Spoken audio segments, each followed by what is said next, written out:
নমস্কার।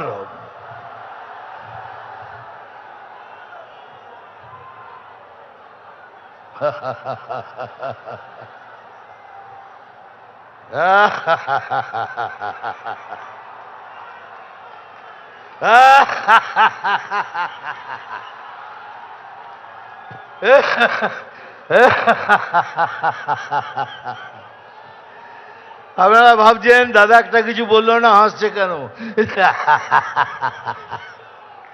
এই জন্য হাসছি, এই রাজ্যের প্রধান বলেছেন আমরা 500 টাকা দিয়ে লোক এনেছি।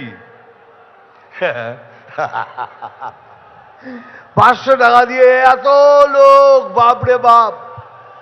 তাহলে ভাবুন আপনি 1500 টাকা দিয়ে কত লোক আনেন। আমরা 500 টাকা দিয়ে লোক আনি, আপনার 1500 টাকায়ও লোক জমে না। এই জন্য এই ভাতা ওই শ্রী এইসব দিয়ে লোককে টুপি পরিয়ে এখানে নিয়ে আসেন। এই জন্য আসছি। আরো আসছি আরেকটা কারণে। উনি বলেছেন কি আমাদের গলায় দড়ি দিয়ে মরতে। আমি বললাম ঠিক আছে আমরা মরবো, আমরা গলায় দড়ি দিয়ে মরবো, কিন্তু আপনি কথা দিন আপনি রেল লাইনের মাথা দিয়ে দেবেন। আপনারা সবাই রেল লাইনে মাথা দেবেন, আমরা গলায় দড়ি লাগিয়ে ঝুলে পড়ব। এই জন্য আসছিলাম। আর জন্য আসছিলাম, এই ধর্ণা দিয়েছেন কিসের জন্য পড়ে জানলাম। একটা লোকের 389টা ছেলে মেয়ে, একজনের 389টা ছেলে মেয়ে, একজনের 310টা। উনি ধর্ণা দিয়েছেন তুই 400 করিসনি কেন? আমি এসআইআর নিয়ে লড়ছি, 389 থেকে 400 করিসনি কেন? কেন সুপ্রিম কোর্ট বলেছে এটা অসম্ভব, বৈজ্ঞানিকভাবে অসম্ভব। ইনি 389 জনের বাবা। তা আমি সেই বাবার সাথে দেখা করতে চাই, আমি ওনার পায়ে হাত দিতে চাই যে দাদা আপনি কি খান, আপনি একটু দয়া করে বলুন আপনি কি খান। একজনের 310টা ছেলে মেয়ে, আমি তার পায়ে হাত দিয়ে বলতে যাই দাদা আপনি কি খান। ওই তাদের জন্য উনি লড়ছেন, এটা ভাববেন না আপনাদের জন্য লড়ছে। ও 310 কেন 325 হয়নি, ওই জন্য লড়ছেন।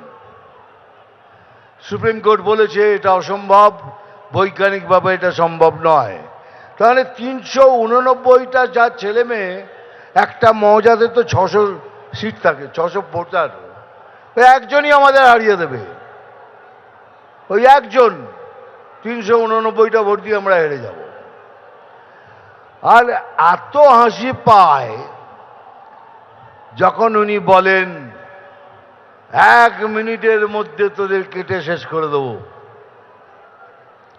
বলে আমি আসি বলিয়ে বাঙালি হিন্দুরা বেঁচে আছে, হয়তো 1 মিনিটের মধ্যে সবাইকে জড়ো করে তোদের ফেলে দেবো। সেই জন্য খুব হাসি পাচ্ছে আমার। আপনি 1 সেকেন্ড এত সময় নিচ্ছেন, একটু বলুন না পুলিশকে নিরপেক্ষ হয়ে যেতে। 30 সেকেন্ডের মধ্যে খেলা শেষ করে দেবো।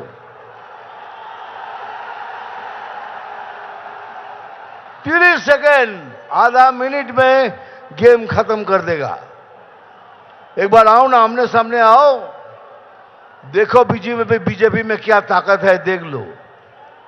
खाली पुलिस को बोलो तुम निरपेक्ष हो जाओ।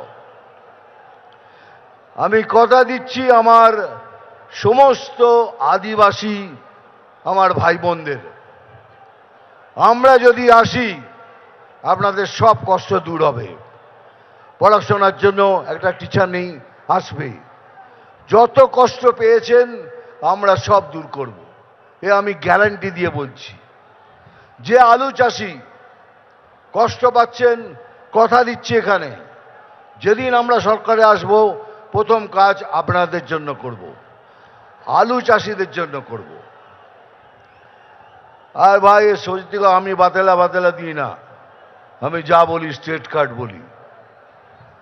আর একটা কথা আমার মনে পড়ছে এইমাত্র,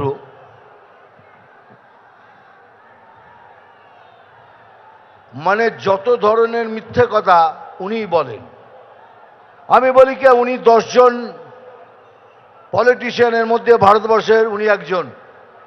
সবাই আমার উপর রেগে যেত, কি করছো দাদা, উনি একটা ফেইল্ড পলিটিশিয়ান, উনি একটা বাজে পলিটিশিয়ান, আপনি ওকে 10 জনের মধ্যে একজন বলছেন। তার কারণ আছে রে, কেন বলছি। উনি জানেন একটা সমাজের মেরুদণ্ড ভাঙতে কি লাগে। প্রথম হলো শিক্ষা, দ্বিতীয় হলো কার্য। উনি শিক্ষা ব্যবস্থা এবং কার্য অবস্থা দুটোই শেষ করে দিয়েছেন। একটা সমাজকে ভাঙার জন্য এটাই দরকার। সেই জন্যই আমি বলেছিলাম 10 জনের মধ্যে একজনে উনি। দুনিয়াতে অনেক ধরনের চিফ মিনিস্টার দেখেছি, এই রকম চিফ মিনিস্টার দেখিনি যিনি কথায় কথায় মিথ্যে কথা বলেন। এত মিথ্যে বলেছেন যার মিথ্যে বলার সময় নেই। কারণ আপনাদের সূচনা দিচ্ছি, হাত ভেঙেছে, পা ভেঙেছে, এবার কিন্তু আরো কিছু ভাঙতে পারে, তার জন্য তৈরি থাকবেন। হয়তো চলে গেল আইসিইউতে, আর আইসিইউ থেকে বক্তৃতা দিচ্ছেন, আমার কি হবে। আইসিইউ থেকে বক্তৃতা দেওয়া যায়, উনি এমনভাবে ব্যবস্থা করবেন তাতে আইসিইউ থেকে বক্তৃতা দেওয়া যায়। যাই হোক, বেশি কথা বলবো না। আমি জানি স্যার এসে গেছেন, স্যারকে সশ্রদ্ধ প্রণাম। আমার এখানে যারা বসে আছেন তাদেরও প্রণাম। ডায়লগ তো বলতেই হবে, বলে নি, আবার বলবো।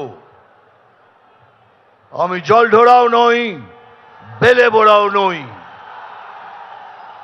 আমি জাত গোখরো। পরেরটা নিজেরা বসিয়ে নেবেন। আরে এটা একটা সিনেমার ডায়লগ, এটা মনোরঞ্জন করার জন্য বলি। মারবো এখানে, তোরাই যখন বলিস তাহলে আমার দরকার কি বলার।